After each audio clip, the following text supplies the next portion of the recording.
Play of the game from way down. 1, 2, silence. Raynor getting absolutely A team wipe. The living bomb's going. Oh my goodness, the ring. Bombstastic gonna find Raynor.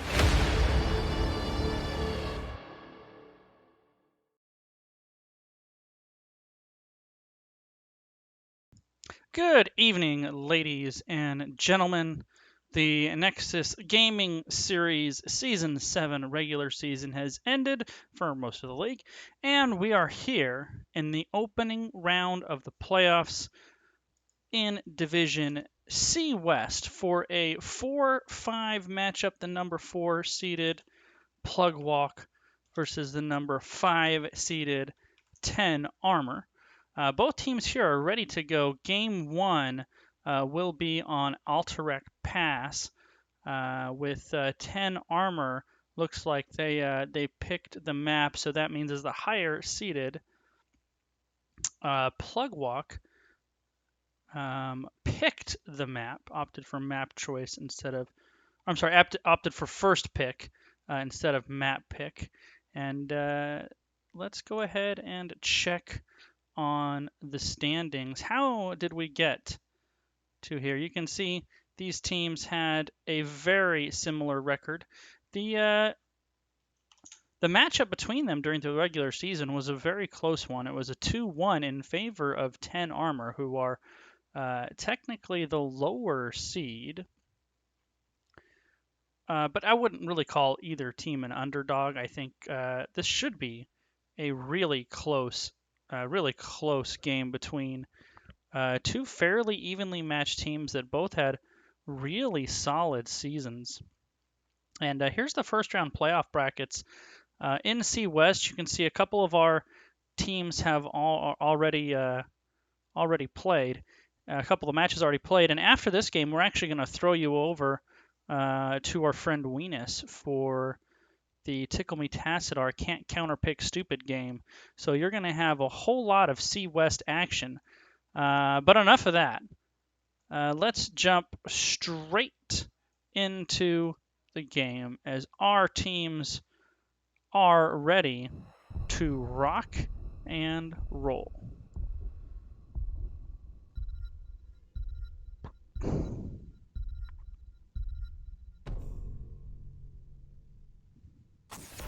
So it looks like 10 Armor are going to ban out the Lucio first ban.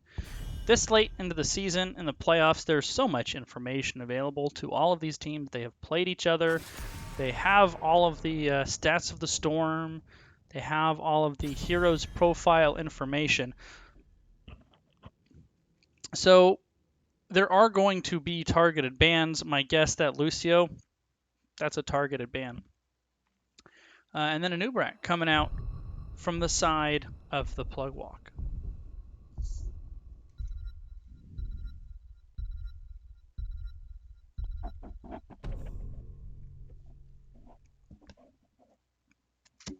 Tank choke continuing. No ETC this game. That's also a hero that I'm pretty sure 10 Armor likes to run as well.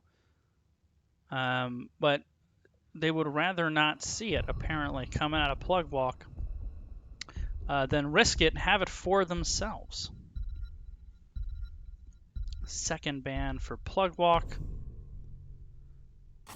And they're going to ban out Lieutenant Morales. So no Juice Pirates, no Stim Drone, no Grandma's Old Buick, no Lieutenant Morales.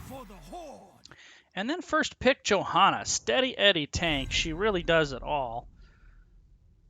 Maybe the only thing she lacks in her kit is a hard engage outside of the Blessed Shield. She can struggle a little bit for engagement, but other than that, she's got the warding ability, has the peeling ability, the ability to tank a lot of damage. And I actually like Johanna into a Garrosh as well. The Iron Skin. Johanna can just kind of hug Garrosh, make it really very difficult for him to throw anybody else other than the Johanna. And if I'm 10 Armor here, I really want to see a Jaina. I know that that's a hero they play, and Jaina can kind of keep that slow onto Garrosh. A nice little soft counter really makes it hard for Garrosh to do what he wants to do. And there it is. The Jaina, the Brightwing, the Polymorph will give a little bit more control as well. Emerald Wind for a disengage. And that brings us to the mid ban for Plugwalk.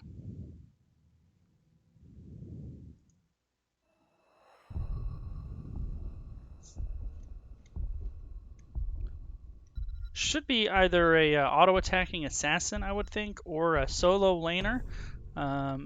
Someone that they don't want to see. And there it is. Raynor pairs so well with Jaina with the ace in the hole, the bonus damage on slowed targets. That's a really good ban. Raynor's in a real solid place right now. Never a bad selection to have Jimmy Raynor on your team.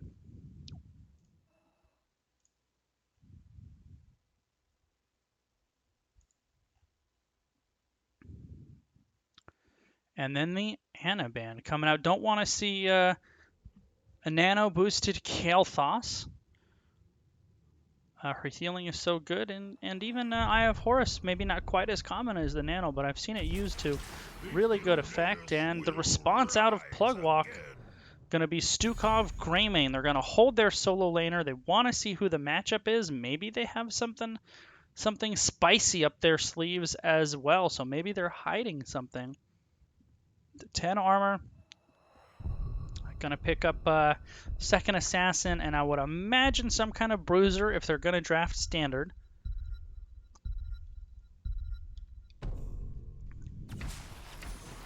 And it's going to be Rexxar Cassia. So Cassia, a little bit of a strong pick into the Greymane. Her ability to really lessen the amount of auto attack damage that she takes with her trait. Rexxar, fantastic in the solo lane, really strong in the 4-man as well. Ever since the Rexxar changes a few months ago, he's found a real nice spot in the meta. Let's see who Plugwalk is going to select here, and it's gonna be Kira, the newest hero in the game. Actually, a hero I have not had the opportunity to cast yet. I was actually out of town when she became available. She was banned a lot as well, so my first casted game, we're gonna see Kira participate in Game 1 here in Alterac Pass. So as we go into the loading screen, we're going to have the first contest of the game. And this one's an important one, and it's Portrait Synergy. And wow. Professional teams, these guys know what's up. We have Carbet Minion versus, I don't even know what that is. If someone in chat wants to help me out, that's the little, at the Chinese event drawing, right? One of the heroes, like Alarak, maybe? Oh no, what's it called? The little Overwatch guy. Someone help me. If you know what that profile is, it's escaping me. I think it begins with a P.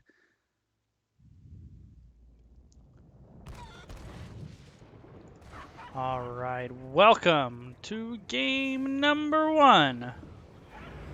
The Division C West quarterfinals.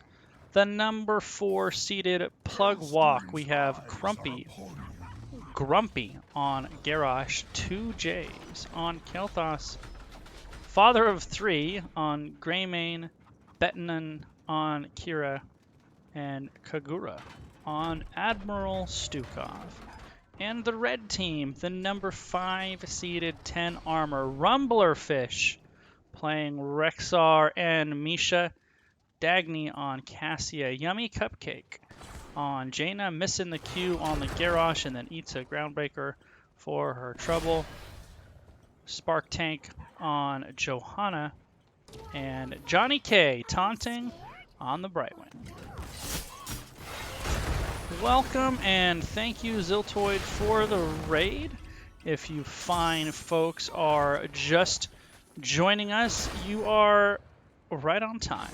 Game 1 just starting between Plugwalk and 10 Armor. Nice strong rotation from 10 Armor. Cut off Plugwalk, make them go the long way. And now they're slightly ahead in rotations, although Greymane did stay in the mid, so certainly no soak lost either way. Both of these teams, ideally on Alterac Pass, you want to jump on the Mercs as soon as they're ready. And look at this. These guys have done their homework. Brightwing and Cassia ready. Johanna, Jaina with a good, strong rotation between those two heroes. And then Stukov and Greymane. So both sides are going to get their camps at exactly the same time. Kira versus Rexar and Misha, real no advantage there either way. They seem to be just kind of holding steady. This little two-man rotation clear of Jaina and Johanna, really strong. No wave's going to be missed with those two. And mercenary camps, as we thought, going to be picked up at exactly the same time, or pretty close to it. Cassia going to go to the bottom, make sure that no or very little soak is missed. I think about half a wave was missed there, while the rest of 10 Armor stayed in the mid lane to try to clear this out. Stukov just holding that lurking arm for a long time, and no one from 10 Armor is going to go to seem to bother him. Now the wave is pushing in. There's the Blizzard on top of him, forcing Kugura off of the lurking arm.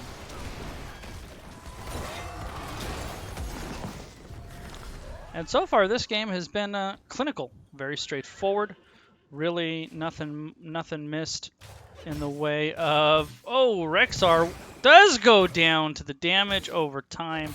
Feels bad. You get away, you manage to tap, and the dot kills you anyway. First blood, Betnam picking up the solo kill onto the Rexar.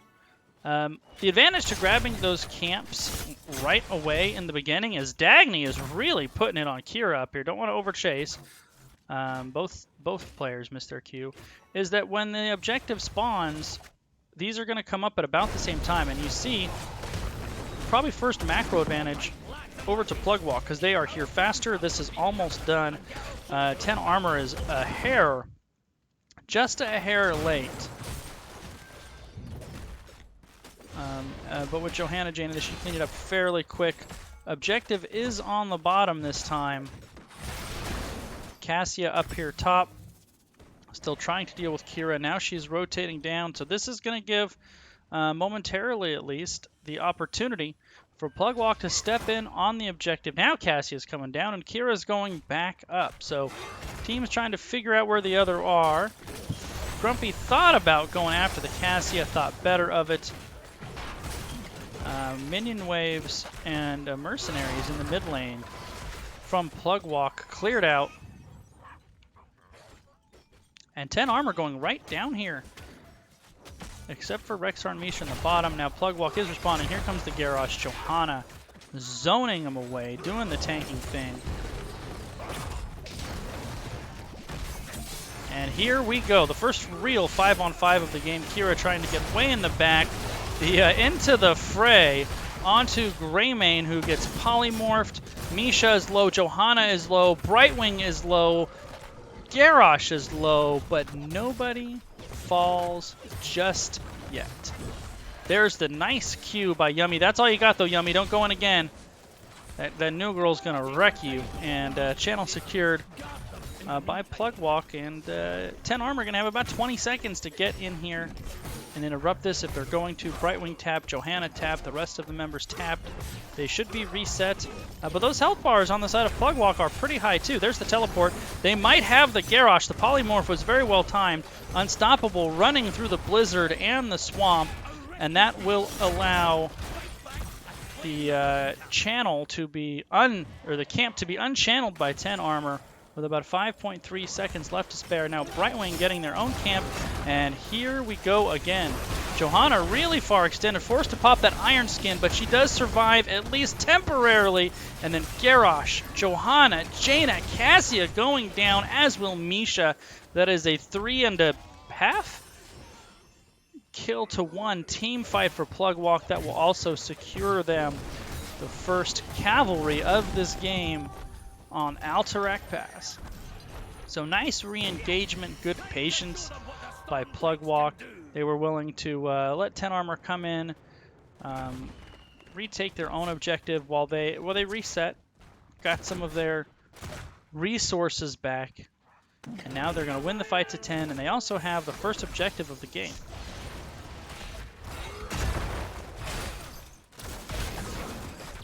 Garrosh going so deep to try to get that Jaina. He did get her, but at what cost? Johanna was doing a nice job there to get a huge condemn to break up the engagement onto Jaina, but now Johanna is low.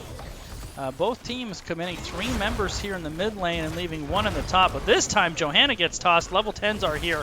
Warlord's challenge utilized to bring down Johanna.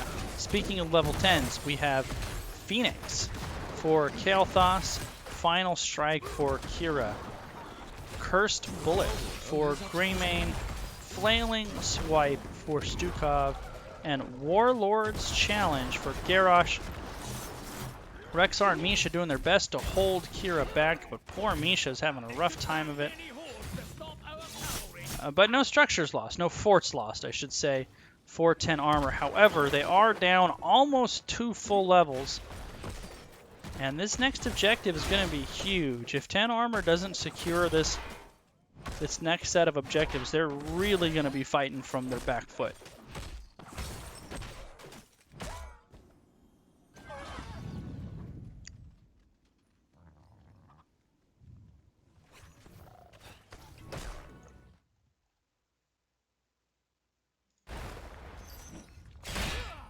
So once again, both teams... Oh, I missed it! A gank onto Kira. I'm a terrible castler. But they do manage to get her, sending Brightwing and Jaina up, helping Rexxar out. Both teams did secure the mercenary camps at about the same time. Another big, annoying lurking arm out of Kagura, zoning away 10 armor, helping clear out this wave just a little bit. Cursed Bullet lands onto Jaina. She was at pretty full health, though, and this is 4 members. They're pushing in hard. One of the unique things about Alterac Pass is due to the locations of the objectives and the fact that the minions in the mid lane are so powerful, it might be the only map, and probably is, where you can make a strong argument that the middle lane is maybe the most important one. The bosses on Alterac Pass are not particularly strong. The control of... That's interesting. Plugwalk starting the bottom boss. Johanna is here. She had to have seen, or did she just miss it? She must not have seen. They're waiting for 2 seconds for their camp. This is going to be a free boss. Now, as I was saying, this boss will not do a whole lot unless they choose to push with it. Greymane does a lot of structural damage, is a really good sieging hero. So definitely could get some damage that way. I think Plugwalker here is really just buying time for 13. Giants, Mercenaries mid lane picked up about the same time. 10 armor is in here in the top. So they're going to decide if they're going to defend the boss, if they're going to let it free push, and how they're going to play this. It looks like they're going down to let it free push. That will signal Plugwalk to take the objective.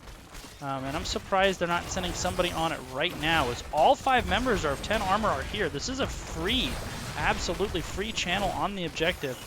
Instead, they opted to clear the mid lane mercenaries. So all of the Giants and mercenaries cleared out for free. Plugwalk rotated up, grabbed the objective, and now about 30 seconds left for 10 armor to step in here. I don't think they can quite wait for 13s. So they may have to fight down a talent here. Groundbreaker goes out for Garrosh, does not land. Johanna trying to channel. Now he goes in with a big condemn. There goes Ball Lightning as Warlord's Challenge utilized as well. Cassia and Misha in pretty deep.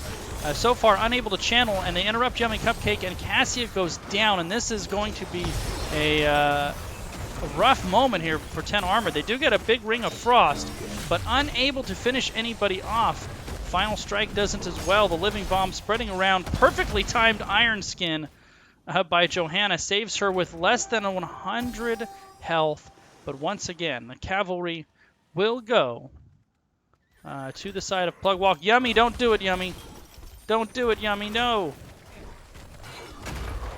I warned you, Yummy, no.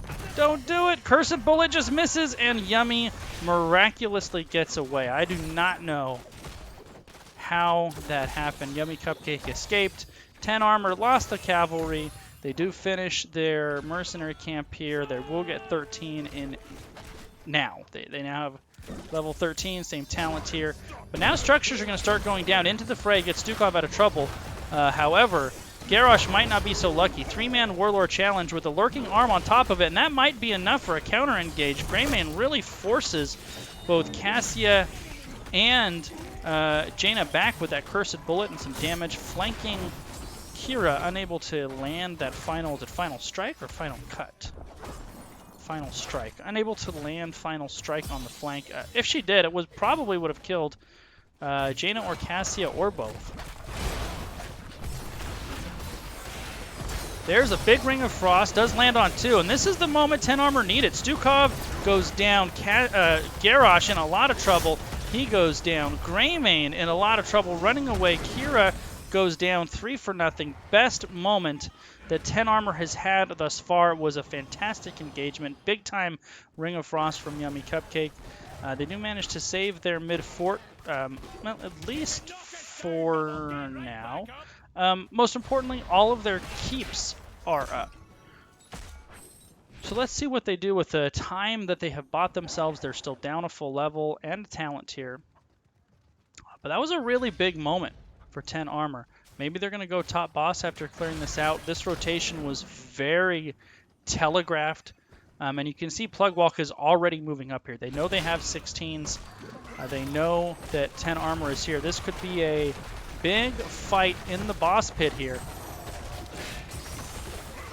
And Jaina just ate a lot of damage from the boss. And, I haven't had a chance to go over the 10s for 10 armor yet. It's going to be very close. Garrosh is walking in. He does get Polyforth. The boss is picked up and almost stolen. And there it is, stolen by Plugwalk. Brightwing, Jaina, Cassia all go down. Johanna is going to fall as well. 4-0. Rip the boss right away from him. Rexar is running for his life. Greymane really going in there, and the toss does land, and that is an ace. 5-0, and the boss steal. Plugwalk really in the driver's seat here. I didn't mind the decision there by 10 armor to go for the boss, but the rotation was so telegraphed. Plugwalk knew exactly where they were. I think if they were going to try to pull that off, they just needed to be a little more subtle about it. It was just a little bit too obvious of a rotation, right? Right with the minions. Top keep goes down. Now 2.5 levels, 18-15, in favor of Plugwalk, and 10 armor is in trouble.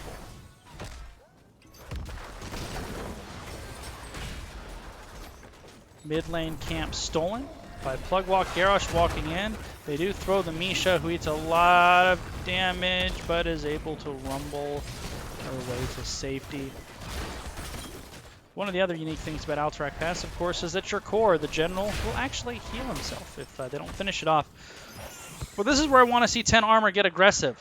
16-18. This is their last shot at a nice, even talent tier fight. And this is very, very scattered. They try to get the Kira here, but unable to. Kira now going on to Jaina, and that is not a matchup that Jaina is going to win. Ice Block will delay the inevitable, but Final Cut takes down Jaina. In the meantime, the rest of 10 armor here is up here fighting a 4-on-4. There goes the Blessed Shield. Flanking Kira. Misha in trouble. Down she goes. Kira beating up on poor Rexar. Blink heal onto him, keeps it up, but 10 armor forced to retreat. That had to be a little bit of a miscommunication because Jaina was on an island by herself, isolated out against Kira. And that is really not the one-on-one matchup you want. And there's going to be 3 consecutive objectives taken, or is it? Oh no! Kael'thas isolated out. If they can slow him at all, big time empowered gravity lapse by 2Js to get himself out of trouble. They gave up the objective to grab this boss, and then I assume they're going to try to go finish it off. 10 armor is coming down to sniff it down, but will they be in time? It is going to be close. Can Misha get in there? No, another boss.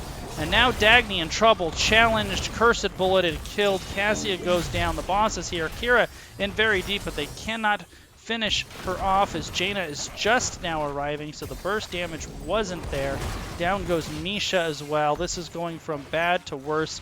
for 10 armor. Blessed Shield to try to use to peel it as successful. Yummy dropping some damage on the Greymane, but marching toward their second keep of the game. Plug Walk looking very strong.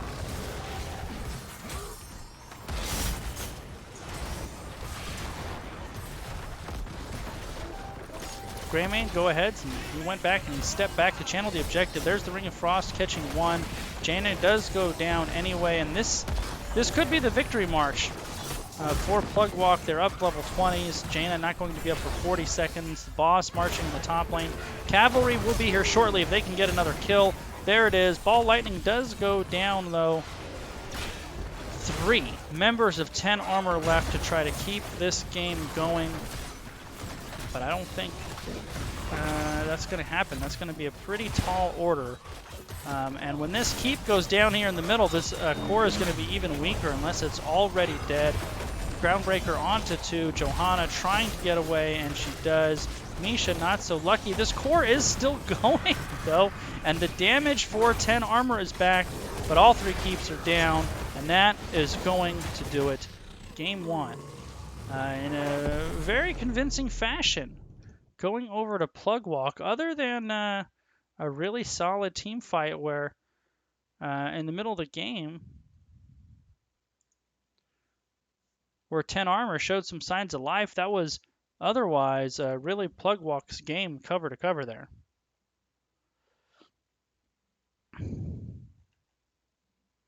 So the statistics for this game, and I think if you're 10 armor, you got to take the Kira off the table, right? I mean, far and away the most damage was really an impactful hero that game. Talent builds for those of you so inclined to check those things out. So got to wait to see where 10 armor is going to go. They're going to take map pick. They're going to take first pick. While we're waiting for them to decide, let me show you this.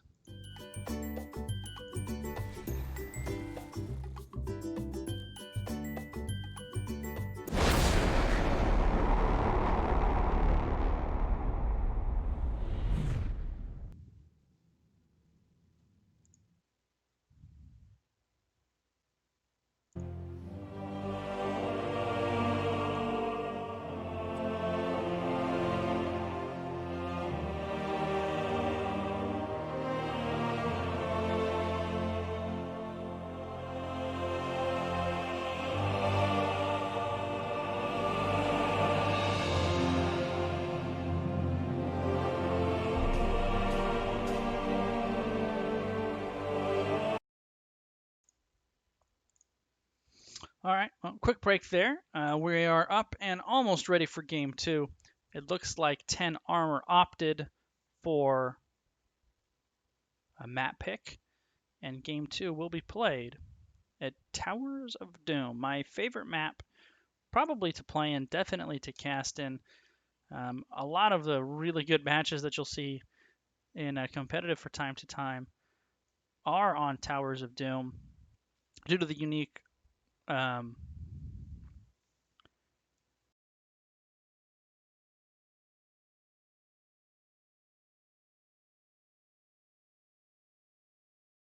sorry about that. Due to the unique nature of the map mechanic, this map is more suited to comebacks than any other map in the game. Most maps you can win a fight post 20, kind of run it down a lane and end the game. Not necessarily here on Towers of Doom. You can't directly attack the core. You have to, of course, grab those bell towers and channel those shots.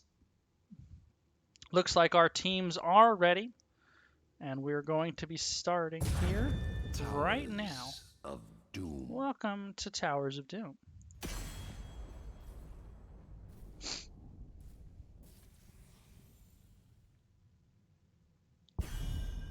So first pick, first ban for Plug Walk, up 1-0 in the series, hoping to advance to the semifinals of Division C West, sticking with the Anubarak ban for the time being, and there it is. No hesitation, 2 seconds off the clock, the instant Kira ban, and I think warranted, frankly. And there's the Morales ban again. So Plug Walk sticking with their bans from Game 1. They didn't see anything in particular in Game 2 that they, or Game 1, I should say, that they think warrants a ban. Kael'thas being banned out as well, and then taking the Jaina away from Yummy.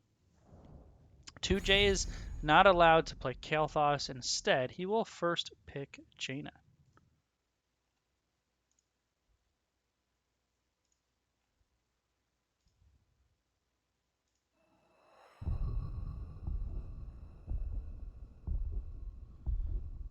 Now we do have a first pick Tyrael though. 10 armor showing a little bit of spice here. And coming with the Gul'dan as well. So Tyrael Gul'dan coming out here in the early going of Towers of Doom.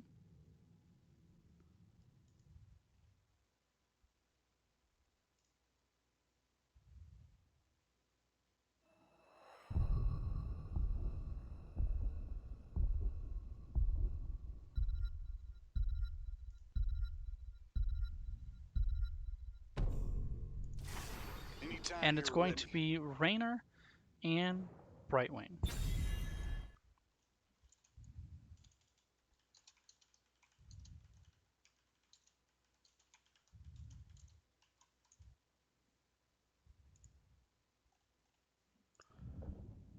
And for the second game in a row, 10 armor will ban away ETC.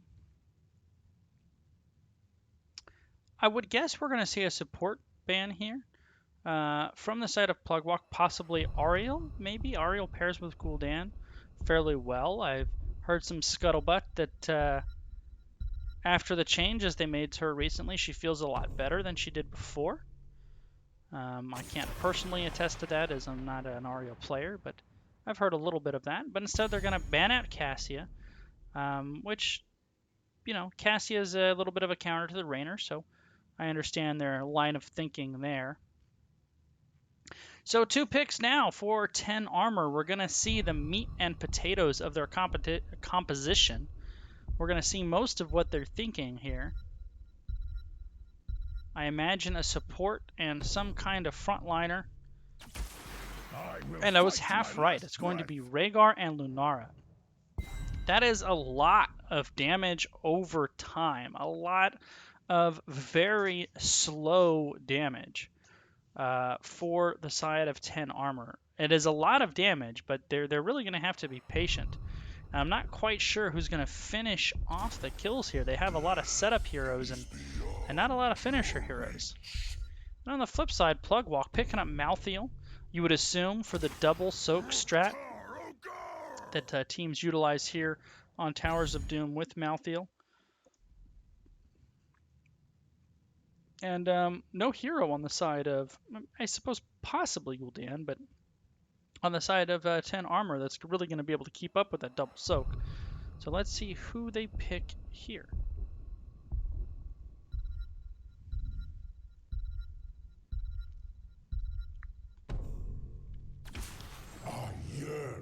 Going to be Imperious. Interesting. So I really want to see what 10 armor does here to respond to what is very likely to be a double soak Malthael with a really nice core 4-man of Jaina, Brightwing, Raynor, and Garrosh. And if Malthael ever gets into trouble, Brightwing can just teleport up there. I really like the draft from Plugwalk. I think 10 armor is going to have to secure some kills here to control this map. Otherwise, I really think that Plugwalk might just kind of dictate the flow of this game, and that's really not what you want to happen. Is you don't want your opponent to be dictating what happens on the map all the time, and I think that's what's going to happen this game unless 10 armor can pick up some early kills to force Plugwalk out of what they want to do. But I've been wrong many times before. And let's see how this rolls game number 2. The blue team, Plugwalk, trying to pick up the win, a clean 2-0 victory, and advancing to the second round where they will play the winner of the game we watch next, the 2-7 matchup of Takumi Tassadar and Can't Counterpick Stupid. We have Grumpy on Garrosh, Kagura on Brightwing, Father of 3 on Rainer, 2Js on Jaina, and Betnam on Malthael. 10 Armor trying to force a pivotal, epic Game 3. Spark Tank on Tyrael, Dagny on Lunara, Johnny K.A. on Rhaegar, Yummy Cupcake on Gul'dan, Rumblerfish on Imperious, Sparky Tank kind of YOLOing in, eating the throw, and simply Eldruin's miting away to safety. Tyrael's a really interesting tank because he doesn't offer a lot of traditional peels and initiation, but so much utility. So I think a lot of teams kind of struggle with exactly where to place him, but the teams that play him well play him oh so well. Now there goes Imperious, putting a lot of damage on the Garrosh shoot. Tosses Tyrael away, but the Gul'dan damage is real, and it's actually Lunara that they put up their laning. If Lunara can prevent Malthael from getting onto her, she will do well, but you cannot have what just happened there. You have to be patient and really safely auto-attack, poke, because Malthael struggles to poke, but that you can't let happen. You can't let him get on top of you. So I actually like the decision to send Lunara up there. Unfortunately, Dagny just got outplayed a couple of times there. Plug Walk already on to their bottom siege camp. I assume we're going to see a mirror move from 10 Armor, and we will.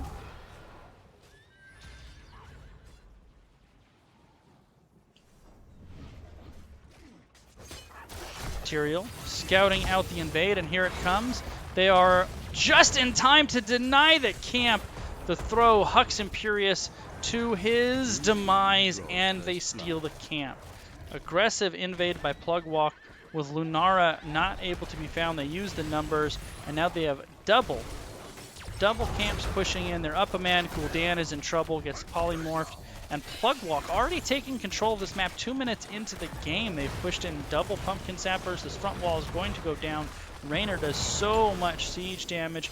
Malthael doing the double soak thing that Lunara is doing her best, but going to have a hard time keeping up with. No two ways about it.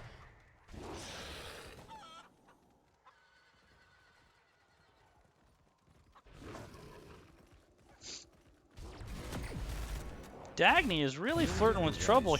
Every time we kind of poke up here to check on him, he seems to be low on life, and this time he's going to hearth back.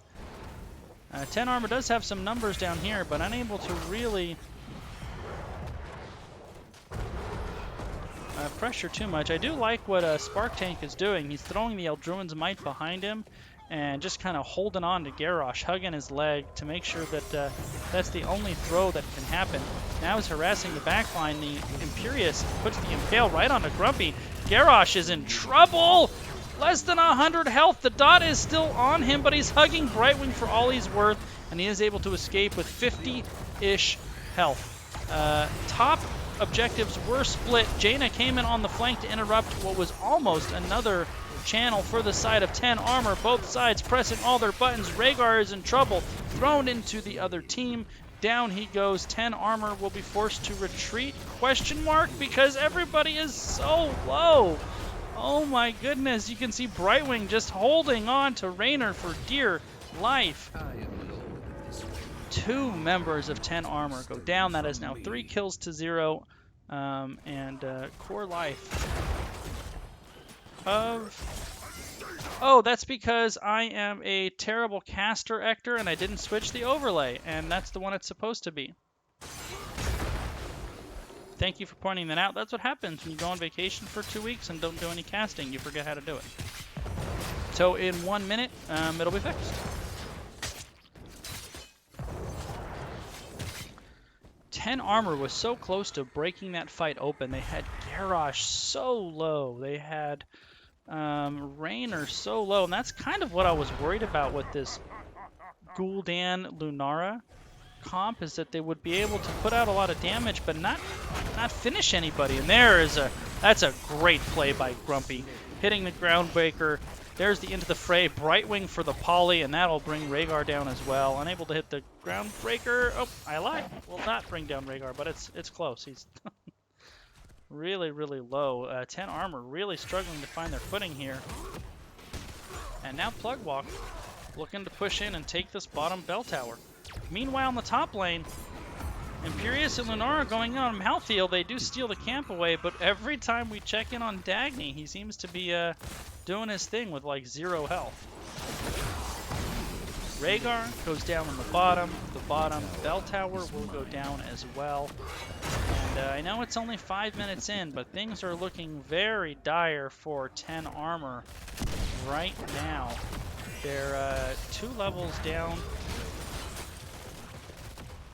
Now Rhaegar's not alive. If they're fighting this, they're fighting it down a man, down a healer, and down 2 levels. But they call YOLO, and in they go. And Imperius pays for that. He's the first to go down. Malthael very low, but he will not go down. Instead, it is Tyrael, it is Gul'dan, and this game has the makings of either an epic comeback or a quick 2-0.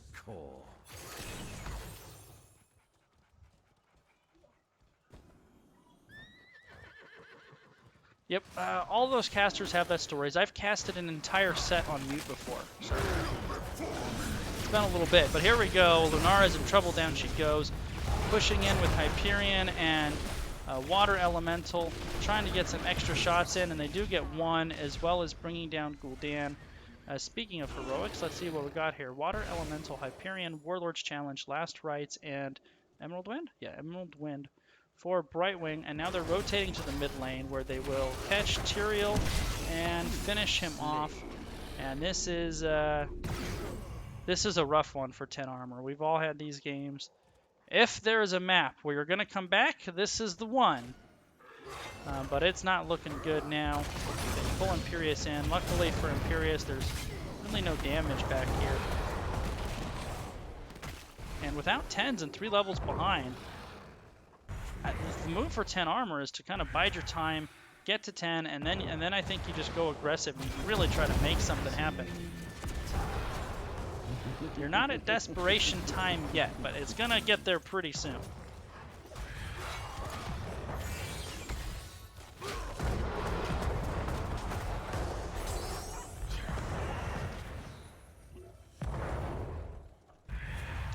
So it looks like 10 armor will be probably giving this bell altar for now. Although nobody from either team is going over there. Tyrael's on the flank, getting Emerald Wind and split away. They do manage to isolate Tyrael, who barely gets away for now. Lunara not so lucky. She falls in the top lane. Down goes Tyrael now, who's going to Angelic Explode into the members of Plugwalk. Now Gul'dan is in trouble. Welly and Raynor bring him down. Bad to worse. 14 unanswered kills.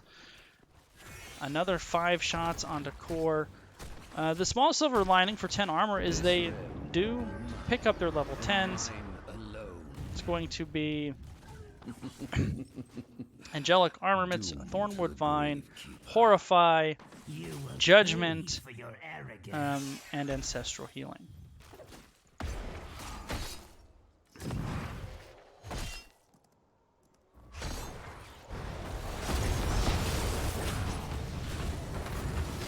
And this is when I think if you're 10 armor, if you're gonna do something, I mean, there's no fight left in this game where you're not down a talent tier. You're gonna have to win a fight down a talent tier. I think you see if you can find numbers and you maybe make something happen. Instead, Lunara again goes down in the off lane to Malthael. 10 armor pushing in 4-on-4, but they just cannot seem to get anything done. There goes the Groundbreaker, Ancestral Healing, a half a second too late. Now the Horrify is really nice and actually pushes Garrosh under the cannons, and that is first kill for 10 armor. So 25 seconds without Garrosh. They will have some numbers here. With Gul'dan and Rhaegar, they should take this bottom bell tower back for the time being.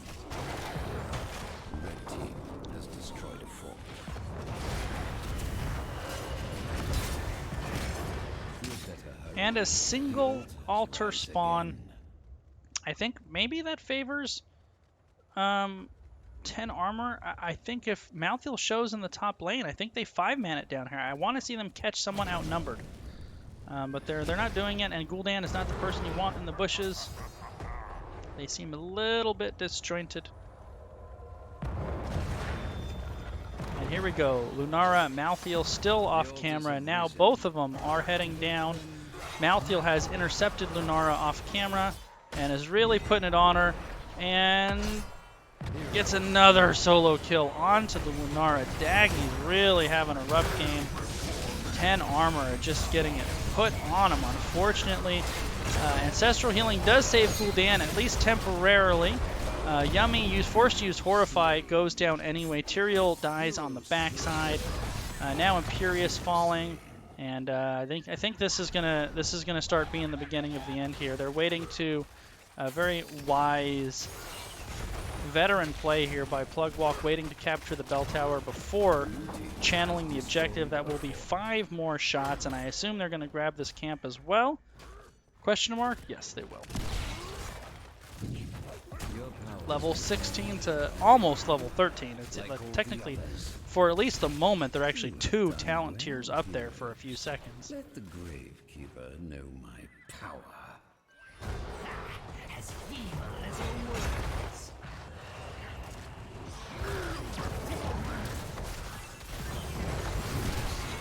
Lunara falling again. And this time they sent Tyrael up there to try to deal with Malthael, so really no answer for the Malthael double soak, which is a little bit what I was afraid of. They use Welly again. They throw Imperious back, who pops his heroic, does get out safely. Plugwalk trying to push in the Pumpkin Sappers, none in yet. Gul'dan very close to dying, but 10 armor is able to deny the Pumpkin Sappers for the extra shots. Let's flash in on this duel. Tyrael not doing a whole lot better. Betnam really putting a clinic in the offlane with this Malthael here. Any melee hero you send up here is just going to have a hard time, and he secures yet another kill. Lunara falls again. Horrify goes out. But 23 to 1. This is a rough one, and this could be game. If all 3 of these are secured by Plugwalk, this will be game. If 2 of them are no, 2 of them and a boss won't do it. All 3 of them will, but 2 of them and a boss won't. Now, instead of trying to defend one of the altars here, they're trying to take back this bottom bell tower, at least before they could be channeled. That would keep the game going. Let's see, it's going to be close. Upper left is going to be free. Bottom is going to be free. Upper right is going to be contested. And they do take down the bell tower. That's not GGWP quite yet, but it is close. Now it's going to be a boss fight. It's going to be a boss fight, 17 to 15. This is the best fight the 10 armor is going to get. They have to come up here. This is desperation time. They have to get in here. They have to get in here now. They have to bully their way onto the point, and that's what they're doing. Garrosh is trying to zone, but he is really far forward. Everybody's standing on the point now. Lunara goes down. Rhaegar goes down. Imperious goes down. Everybody on 10 armor goes down. That will be GGWP. Plugwalk absolutely putting on a clinic in one of the most one-sided competitive games that I've seen. 28 to 1. They just they didn't have an answer for that draft. I really liked Plugwalk's draft coming out of that, and that was why.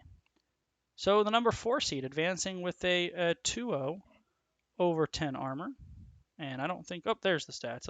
I almost gave up on him. So there's your statistics for game number 2. Once again, Betnam, he was just a monster in both games. First game on Kira, second game on Malthael. And now, Plugwalk. They get to kick back, they get to relax, and they get to watch the next game, which will start in about 10 minutes, over with our friend Weenus. Let's see if we maybe want to get somebody from Plug Walk in here for a quick chat before we call it an evening. So thanks for hanging out, ladies and gentlemen. Let's see who we can get in here.